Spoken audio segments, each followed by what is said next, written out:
Pouco tempo depois de assumir o comando do clube, o Ruben Amorim disse: We are being the worst team, maybe, in history of Manchester United. Quase um ano depois, a situação do treinador português lá dentro implodiu e assim o Amorim foi demitido dos Red Devils, numa das passagens mais tenebrosas de um técnico em um clube gigante. O que deu errado? Como que um treinador tão promissor, requisitado em alguns dos maiores clubes do mundo, pôde fazer um trabalho tão ruim? Entre declarações polêmicas, eliminações precoces, insistência em ideias que não funcionavam e derrotas vergonhosas, nesse vídeo a gente faz um raio-x da passagem do Ruben Amorim pelo Manchester United e tenta explicar por que deu tão errado.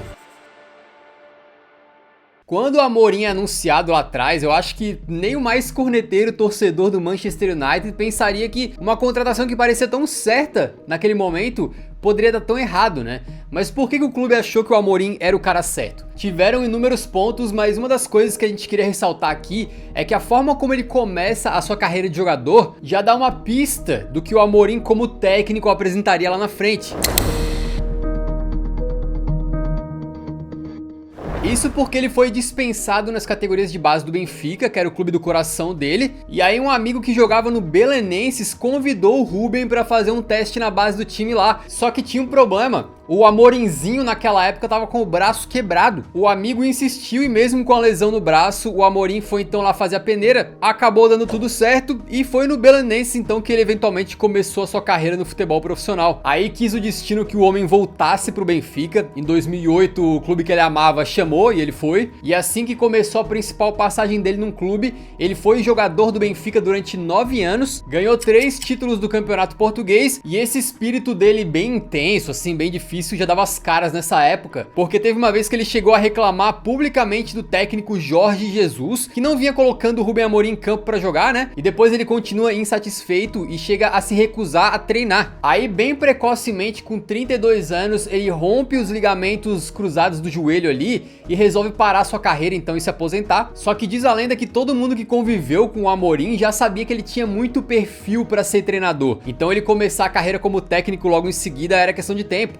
Depois de aprender ali com o Jorge Jesus, que ele disse que apesar da treta admirava muito, o Amorim também chegou a fazer uma pós-graduação em um curso para treinadores de alta performance no futebol, onde um dos seus professores por lá foi simplesmente José Mourinho. E aqui a história já começa a ficar sensacional, tá? Eu tenho certeza que alguns detalhes disso aí você não sabia. Como prêmio por ser um dos melhores alunos desse curso, já impressionando seus colegas de classe ali pelo quanto que ele entendia de tática, o Ruben Amorim acabou ganhando então um estágio no Manchester United. Exatamente, hein? Que reviravolta maravilhosa. Acontece que o Mourinho nessa época era técnico dos Red Devils e forneceu então ao Ruben Amorim essa oportunidade de passar uma semana lá basicamente acompanhando toda a preparação do time, do elenco ali para um jogo, entendeu? Aí o Ruben Amorim começa a sua carreira de verdade ali, sendo estagiário no Casa Pia, um clube que estava naquela época na 3ª divisão de Portugal, e ele era uma espécie de técnico dos caras. Eu digo uma espécie porque assim, aparentemente ele comandava a equipe, mas por trás dos panos, não de forma oficial, porque ele ainda não tinha a licença como técnico para ser registrado dessa maneira. O começo dele não foi legal, ele perdeu o primeiro jogo, perdeu o segundo e supostamente chegou a dizer que se perdesse mais um, ele iria embora. E é aí que nos treinamentos o Ruben Amorim tem um insight. Se a defesa com uma linha com 4 não estava funcionando,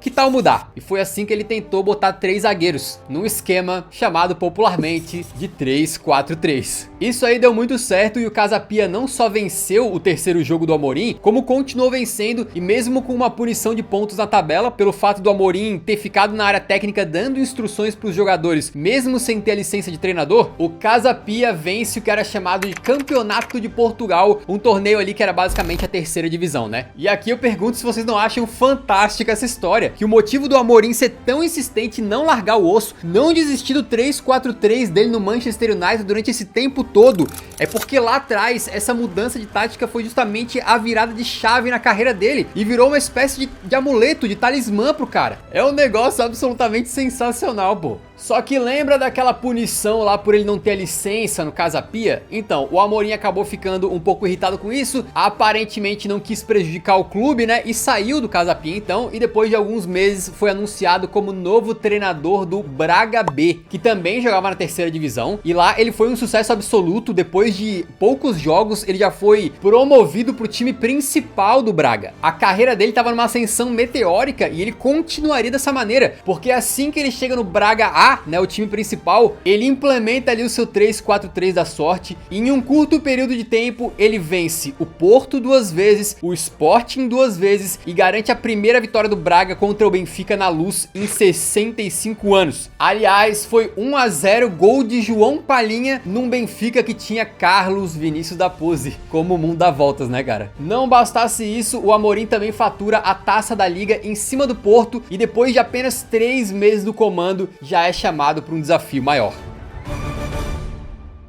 Não tinha nada mais claro na carreira do Amorim de que algum dia ele viraria técnico do Benfica, mas quem chamou ele nessa época foi o Sporting. E eu vou te falar que não foi barato, beleza? Ele tinha uma multa rescisória de cerca de 10 milhões de euros e os Leões foram lá e pagaram. Um dos investimentos mais bem feitos da história do clube, né? Isso porque o Rubem Amorim chega no Sporting e já começa a mudar a cara do time, né? Ele implementa o seu 3-4-3 que vinha dando tão certo e faz dar certo mais uma vez, com o Sporting tendo uma temporada mágica ali em 2020-21, naquele time do jovenzinho Nuno Mendes, que tinha também o Palhinha, o Pote voando, e é assim que eles vencem o campeonato português depois de 19 anos sem levantar essa taça. O Rubem Amorim comandou o Sporting por mais de 200 partidas, em que em 99% dos jogos ele usou a sua tática favorita e tornou o time português uma máquina. Ele fazia um dos principais trabalhos da Europa, tanto em qualidade do futebol, quanto em resultado, quanto em tempo de casa e também em termos de filosofia clara. O Sporting tinha um estilo muito bem definido e mesmo perdendo vários jogadores ali ao longo do tempo, ele conseguiu se reconstruir, como quando, por exemplo, na temporada 23-24, ele repete o feito de ganhar o Campeonato Português, agora com aquele time que tinha o Catamo, o Hillman e, claro, o Victor Gyökeres metendo gol igual um maluco. Aquele segundo título já começava a colocar o Amorim como um dos principais técnicos da Europa e a influência dele começou a sair de Portugal também. Por exemplo,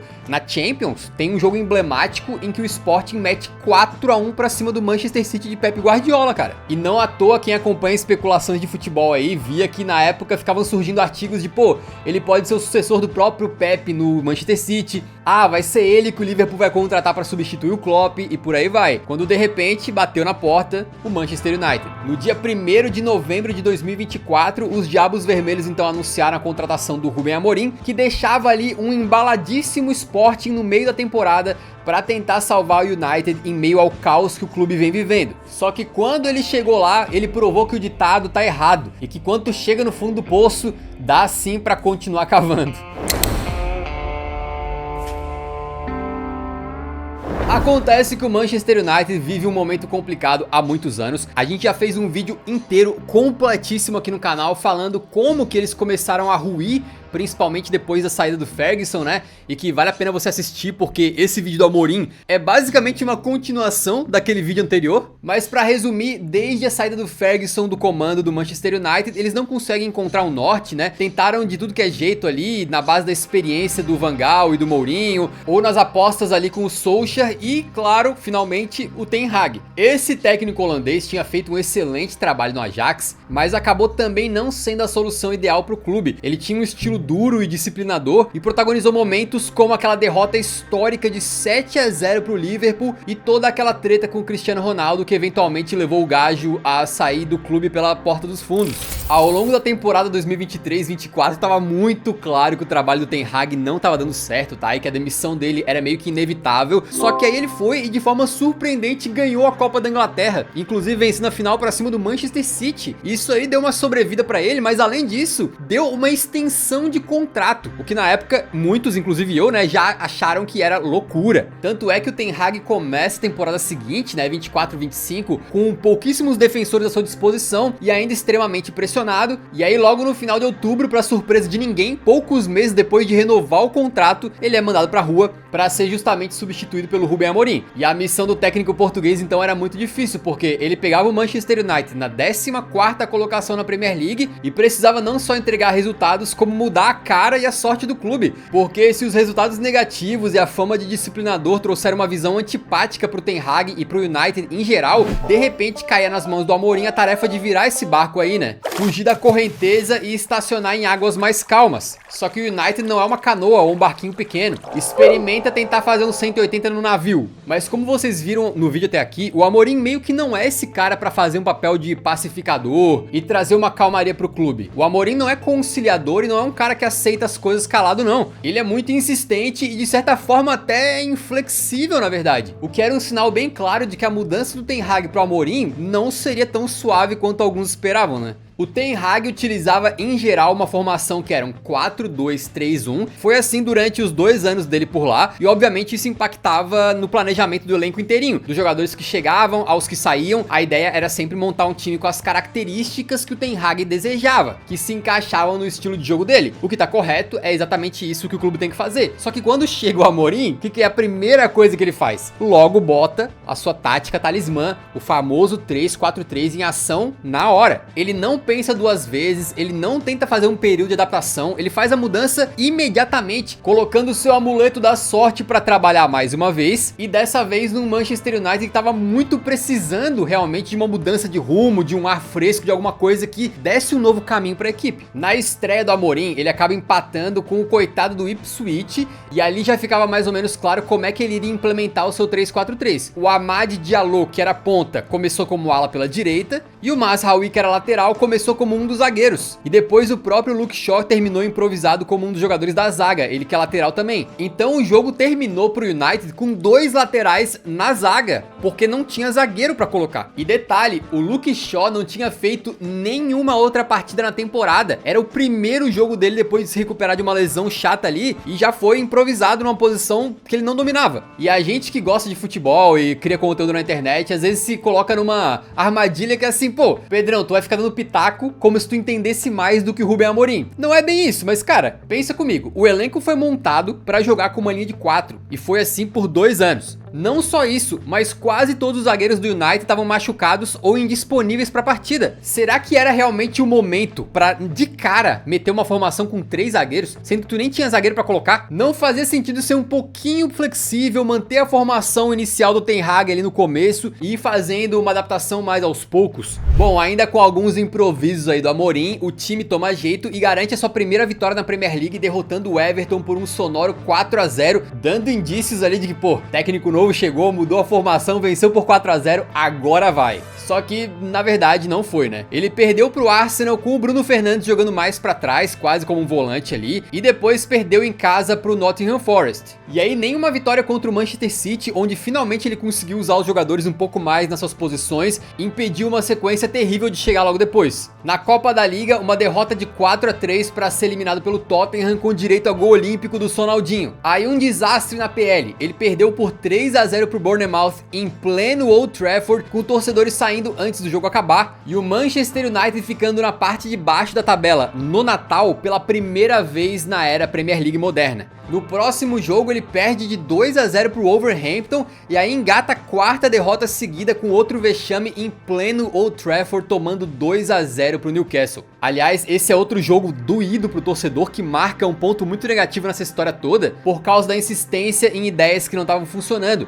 É essa partida aí em que o coitado do Zirkzee acabou sendo substituído ainda no primeiro tempo e recebeu vaias da própria torcida. É verdade que o Zirkzee até hoje não fez por merecer um espaço no time do Manchester United, mas o fato também é que o Amorim pegava tanto ele quanto o Højlund, né, e tentava repetir basicamente o que ele tinha conseguido com o Gyökeres lá no Sporting. Usar um centroavante grandão, brigador, que fosse vencer no corpo e na velocidade para marcar gols de qualquer maneira que desse. Só que a gente tá vendo hoje em dia que nem o próprio Gyökeres tem conseguido fazer isso na Premier League. O que dirá o coitado do Zirkzee, que é um jogador de características completamente diferentes. Ele nunca foi um centroavante camisa 9 super goleador, não. Então ficava claro de que o Amorim, ele tava insistindo num esquema, numa ideia, e aí ele pegava os jogadores e tentava contorcer eles como se fossem de borracha para encaixar dentro desse plano que ele queria, entendeu? Só que obviamente não funcionou. Outro ponto em que ele bateu cabeça no clube foi com o Marcus Rashford. Já fazia um tempo em que o Rash tinha problemas de disciplina e não foi diferente com o Amorim, né,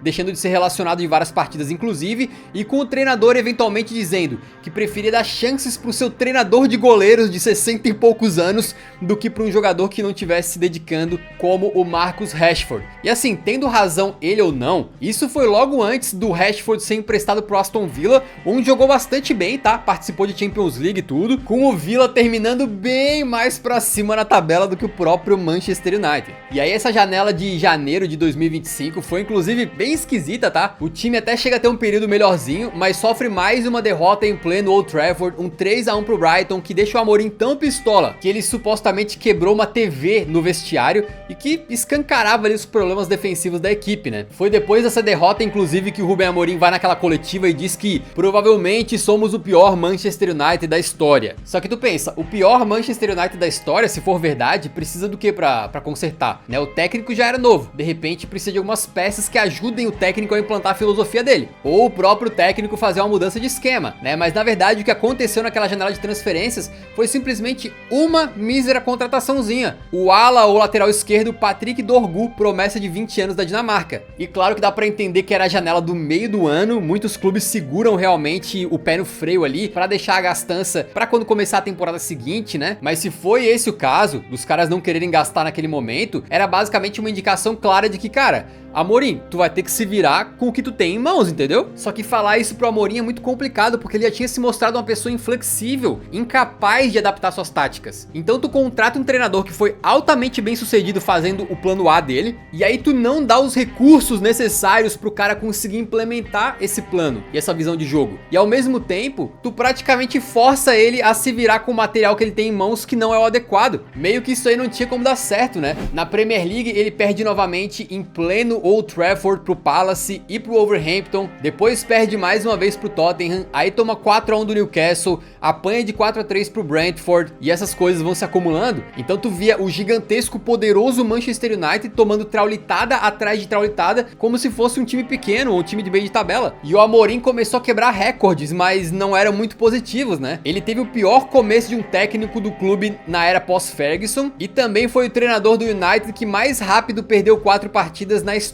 da Premier League. Depois de uma derrota no Old Trafford, tomando 2-0 pro West Ham, a coisa ficou tão feia que o Amorim, que tinha meio que acabado de chegar, admitiu que se as coisas não mudassem, ele teria que dar lugar pra outra pessoa. Eram poucos meses de trabalho e a cara do Amorim era visível, assim, que ele tava exausto no cargo. Ele era um cara que não gostava de dar entrevista, porém lá nos Red Devils era uma atrás da outra. Fizeram os cálculos e já tinham sido quase 500 entrevistas que ele precisou dar em menos de um ano na Inglaterra. E assim, uma coisa que a gente não mencionou é que o Ruben Amorim, quando ele começou a conversar com o Manchester United, ele queria assumir o cargo só na temporada seguinte, pra pegar bem bonitinho uma pré-temporada, fazer o seu planejamento e tudo mais. A diretoria não quis isso, eles estavam com pressa, e assim o Amorim topou segurar a bucha e assumiu o barco já andando. Aí a janela de transferências que poderia ajudar ele foi modesta pra dizer o mínimo, né? E ele tava quase que decretando a sua própria saída antes mesmo da temporada acabar. É muito bizarro e fica ainda mais com algumas declarações que ele dava, né? Por exemplo, o United tava lá na pindaíba, não conseguia nem ficar na parte de cima da tabela, mas ele chegava e dizia que o objetivo era ganhar a Premier League,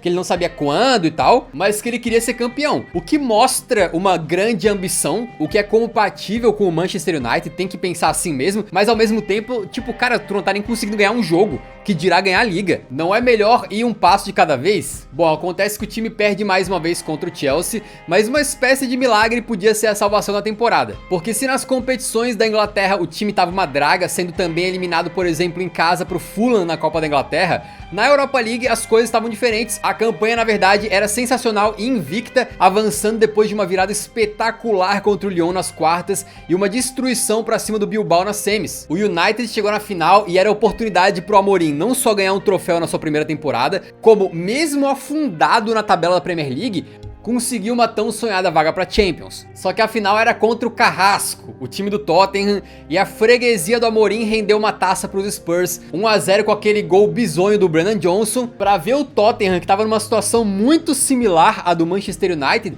levantar sua primeira taça depois de 17 anos e para ver o próprio Manchester United terminar a temporada de forma humilhante. E mais uma vez ficava claro ali como ele tinha dificuldade de lidar com alguns jogadores. Por exemplo, pega o caso do Garnacho, né? Ele era ponta titular no Manchester United e com o Amorim ele passa a jogar um pouco mais pelo meio, não se adaptou e depois de ser peça importante da campanha da Europa League inteirinha, jogando todas as partidas ali, na decisão ele começou no banco e só entrou bem no finalzinho. O Garnacho, que também não tem muitas papas na língua, foi a público e reclamou do Amorim, dizendo que não entendeu os poucos minutos que ele recebeu na final. O Amorim não gostou e acabou rebatendo essa declaração numa entrevista coletiva e depois, aparentemente no privado, ali no vestiário, só o Amorim e os jogadores, ele descascou o Garnacho na frente de todo mundo, dizendo que o guri precisava rezar para encontrar um clube que se interessasse na contratação dele. Obviamente sem clima nenhum, o Garnacho acabou treinando afastado do time e eventualmente saiu pro Chelsea. Ao final da temporada então, foi a primeira vez que o Manchester United perdeu mais de 14 jogos na Premier League, e não foram só 14 ou 15, né?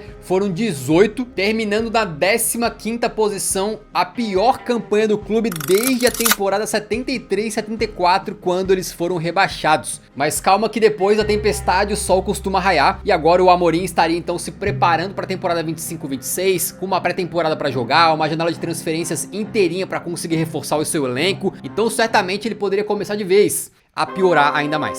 If the board and the fans feel that I'm not the right guy, I will go in the next day without any conversation about compensation. But I will not quit. And as you can see, I will not change nothing in the way I do things. Para começar a temporada então, o Manchester United faz uma janela de transferências no mínimo esquisita, vai. Mesmo se você não acompanhou o Manchester United de perto, dá pra ver só por esse vídeo que essa janela era o momento perfeito para os caras conseguirem fazer algumas contratações chave ali, para que Ruben Amorim pudesse jogar no seu tão sonhado 3-4-3 da melhor maneira. Só que no fim das contas, a janela deixou o time ainda mais desequilibrado. O Onana foi pro Trabzonspor e pro lugar dele foi contratado o Lamens, um goleiro que tinha se destacado no Royal Antwerp da Bélgica. E aí pro ataque, simplesmente 3 contratações custando mais de 70 milhões de euros cada uma. O Matheus Cunha vindo do Wolverhampton, o Mbeumo vindo do Brentford e o Benjamin Sesko vindo do Leipzig. Conhecendo um pouco desses jogadores, eu acho que pra mim é bem claro que são contratações excelentes, até pra clubes que estavam muito melhor do que o Manchester United. Alguns deles aí seriam titulares em grandes clubes, ou outros pelo menos ótimas peças pro banco de reservas e tal. Mas será que era mesmo isso que o United precisava, cara? Porque tu pensa comigo, ele joga num 3-4-3, aí tu contrata 3 caras pra essas 3 posições de ataque. Isso significa que o craque da equipe, o melhor meia disparado do Manchester United, que é o Bruno Fernandes, vai ter que continuar jogando mais pra trás, mais recuado ali como um volante, ou como um segundo volante ali, como você preferir.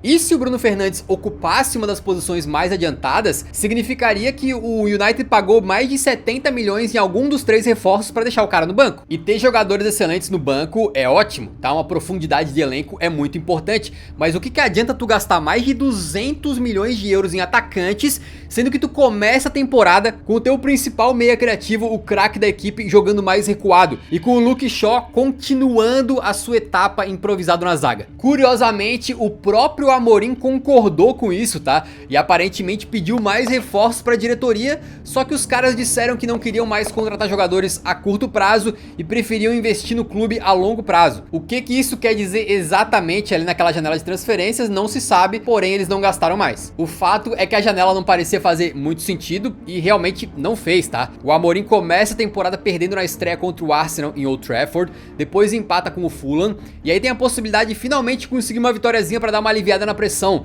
contra o super modesto Grimsby Town da 4ª divisão inglesa pela Copa da Liga. O United não foi todo reserva para essa partida não, tá? A maior parte dos jogadores principais do time estava em campo, estava jogando, e eles simplesmente saíram perdendo por 2-0. Conseguiram empatar em 2-2 é verdade, mas foram eliminados nos pênaltis pro Grimsby Town. Vale ressaltar, é um clube da 4ª divisão, beleza? Foi uma eliminação tão humilhante que gerou até um meme do Ruben Amorim, porque quando o jogo tava 2-0 pro Grimsby, ele foi visto mexendo na prancheta tática dele ali, parecendo completamente perdido, movendo os imãzinhos ali, tentando achar alguma coisa que funcionasse. E pior que funcionou, né? Depois o time empatou, mas era tarde demais, não adiantou. E a gente falou um pouco do posicionamento do Bruno Fernandes, um pouco mais recuado nessa equipe, né? e que o United não contratou ninguém para aquela posição na janela, e tu fica pensando, pô, mas o Kobbie Mainoo não se encaixava perfeitamente ali? O Mainoo é um guri muito talentoso, a gente já fez até um vídeo no canal só sobre ele, em que a Eurozika atacou, depois ele nunca mais foi o mesmo, mas enfim, ele realmente é bastante talentoso e surgiu ali com o Ten Hag, mas o Amorim por algum motivo não gostava do moleque e era mais um com quem ele bateu cabeça no clube, não colocando o Mainoo para jogar de jeito nenhum e gerando até aquele famoso momento em que o irmão do Mainoo vai assistir o jogo com uma camisa escrito Free Kobbie Mainoo. O próprio Amorim chega a dar uma coletiva dizendo que o Mainoo não jogava porque ele estava disputando posição com o Bruno Fernandes. Mas com o buraco que era o meio campo do United, será que ele continuava enxergando o Bruno como um jogador mais pra trás mesmo? Eu sempre achei esquisito, tá? Essa vontade dele de pegar o craque da equipe, um cara que tá sempre dando passe pra gol, metendo o golzinho dele e afastar do gol, tá? O fato é que o 3-4-3 do Amorim não tava funcionando e agora ele começava uma temporada do zero, de novo com o lateral improvisado na zaga, um meia improvisado na volância, tava uma bagunça. E mesmo depois de tomar 3-0 do Manchester City, o Ruben Amorim se mostrou enfático, deixando claro que não daria o braço a torcer. Nem o Papa pode me fazer mudar de formação. Que cara doido, né? Eu gosto muito dele, mas certamente o Amorim tem um parafusinho a menos. O Amorim parecia a um peteleco de ser demitido do Manchester United, mas aí meio que veio um milagre, assim, uma salvação, porque eles foram jogar contra o Chelsea e o Robert Sanchez, goleiro dos Blues, foi expulso com 5 minutos de jogo. E aí com esse presentaço do Sanchez aí, o United conseguiu a sua segunda vitória na temporada. Isso aí permitiu que o Amorim desse uma respirada, mesmo que ele já tivesse com a água até que assim, né? Aí ele vai, perde pro Brentford, só que depois vem simplesmente o melhor momento dos Diabos Vermelhos em muito tempo, que foi o mês de outubro de 2025. Eles metem um 2-0 para cima do surpreendente Sunderland, vencem um 2-1 contra o seu maior rival, o Liverpool, em pleno Anfield, uma vitória que não vinha lá já há 10 anos, e também batem o Brighton por 4-2. Foram 3 vitórias seguidas depois de muito tempo, o torcedor cabeludo lá já começou a carregar a maquininha dele para raspar o cabelo, e acreditem se quiser, isso aí rendeu ao Ruben Amorim o prêmio de melhor treinador da Premier League no mês de outubro. Nesse momento, parecia que finalmente o sol ia raiar em Manchester, parecia que o trabalho dele ia ganhar atração, e tinha até quem falasse assim que, pô, ainda bem que ele insistiu nos jogadores improvisados, ainda bem que ele insistiu no 3-4-3 dele, agora eu tô fechado com o Amorim, vamos até o final. Só que logo depois desse ótimo momento, o United perde em pleno Old Trafford justamente pro Everton, que era comandado pelo ex-técnico dos Red Devils, David Moyes, e o time continuava uma peneira com aquele buraco bizarro no meio campo que parecia que todo mundo conseguia ver, menos o Amorim. Teve um 4-4 contra o Bournemouth em casa e até um empate em Old Trafford com o lanternaço Wolverhampton, que vinha fazendo a pior campanha da história do campeonato inglês. Naquele momento tinha apenas 2 pontos e o United só empatou num jogo que foi muito curioso, porque ele talvez foi o mais defensivo que pudesse, né? Sem o Bruno Fernandes, ele usou uma dupla de volantes mesmo, além de 3 zagueiros e 2 alas pra jogar contra o lanterna da competição, cara. Mas acredite se quiser, mesmo aos trancos e barrancos, esse período aí acabou sendo o melhor do Amorim no comando do Manchester United, conseguindo colocar o clube na parte de cima da tabela, mesmo que às vezes estivesse jogando muito mal. O novo bambambam do United lá, o Jim Ratcliffe, bancou o Amorim e disse que ele precisava de 3 anos no cargo para realmente ter o seu trabalho julgado, mas acredite se quiser, ele não teve nem 3 meses. E o culpado dessa saída dele foi justamente o 3-4-3. Acontece que não foi nem dentro de campo que essa formação queridinha talismã do Amorim atrapalhou mais, e sim fora dele, tá? Aparentemente o Ruben teve uma discussão com o diretor de futebol Jason Wilcox, com esse cara aí pedindo pro Ruben Amorim repensar a formação dele antes do jogo contra o Leeds, no que o Amorim teria ficado completamente indignado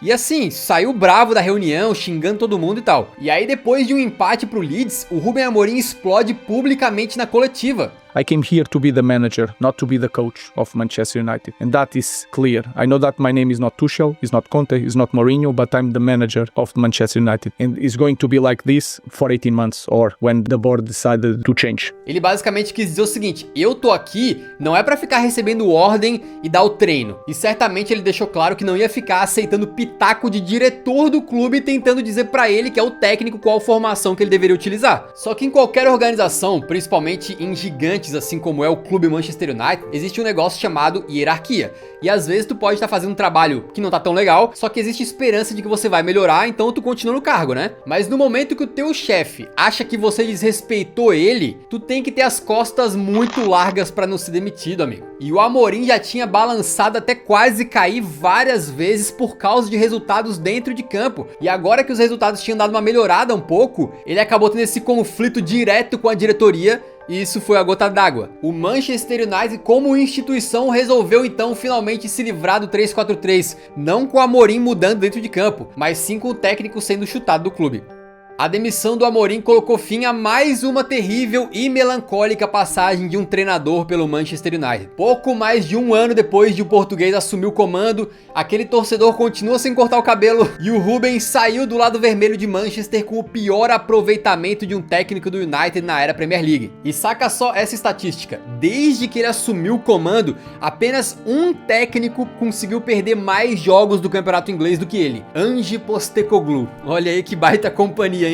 O Ruben Amorim custou caro pra contratar, foi demitido cedo, e o United ainda tem uma pequena multinha de 10 milhões de libras pra pagar pro homem, só isso. Agora o Amorim deve poder tirar ali umas merecidas férias, né? Mas o que vai acontecer com ele e com o próprio United no futuro, a gente não sabe. Eu particularmente vi o Amorim fazer o Sporting jogar o fino da bola e tenho certeza que ele vai conseguir ter sucesso em outro clube depois, mais pra frente. E eu também acho o Amorim uma figura importantíssima pro futebol, porque, cara, ele não mede palavras, tá? Ele fala o que pensa, ele é muito sincero e eu aprecio isso. Então, de verdade, desejo todo sucesso pra ele. E assim, por mais que a gente tenha focado nesse vídeo no fracasso que foi o trabalho dele e no quão intransigente e inflexível ele foi, eu espero que também tenha ficado claro como mais uma vez essa nova diretoria do Manchester United foi tomando decisão errada atrás de decisão errada, o que certamente não contribuiu nada pro trabalho do Ruben Amorim ser bem sucedido. O que fica claro é, o próximo treinador que vier por aí vai ter que lidar com alguns dos mesmos problemas que o Amorim lidou. Vai dar certo? O tempo dirá. Agora, você sabia que tudo isso no Manchester United,